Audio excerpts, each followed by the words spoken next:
And that's actually part of my book as well, which I think is now relevant from a totally different angle with all the Black Lives Movement and everything that is happening in the States. The racial tensions are extremely strong everywhere. They're just not visible always. And the problem I had, and I'm not putting myself here as a victim because I'm not a victim.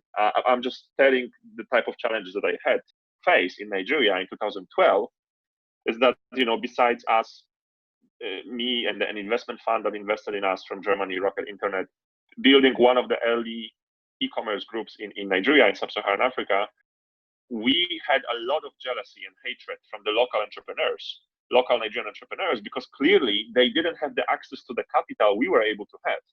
Because if you were a local entrepreneur from Nigeria in 2012, you had no chance of getting money from a VC from Europe because they wouldn't just trust you. But here you see those white guys, those European boys, coming with millions of euros because they were able to raise in Germany or in Switzerland and building an e-commerce group on their soil in a way. So you see a lot of similarities with the old colonialism, right? And it's not like we took their chances because they had no chance to get the money from those VCs. But then after a couple of years, the people that used to work for us, they were able to get some background experience and then raise money. We've educated the market, and those people in the end were also able to raise money from investors. But my point is that we had a lot of hatred from the local guys because in a way we're privileged. And that is absolutely true because this is how capitalism works.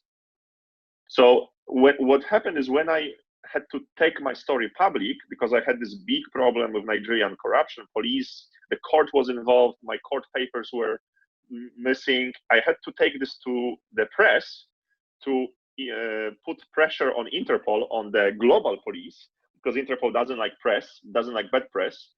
And once I got the press on me, Interpol finally started to look at my case to see what is happening to this guy in Nigeria. Why is he, going so loud and attacking the police in Nigeria?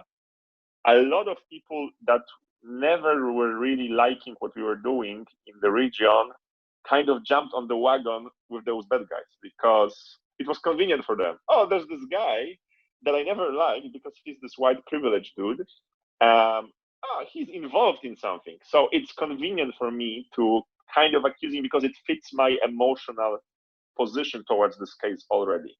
And I have to say, it was a very, very painful process for me to deal with all those haters that felt convenient, comfortable to accuse me of being actually the bad guy in the whole case because they had some different emotional motivations towards me that came from my early days in Nigeria, as I already explained you, which were related to the history between Europe and Africa and the color of my skin.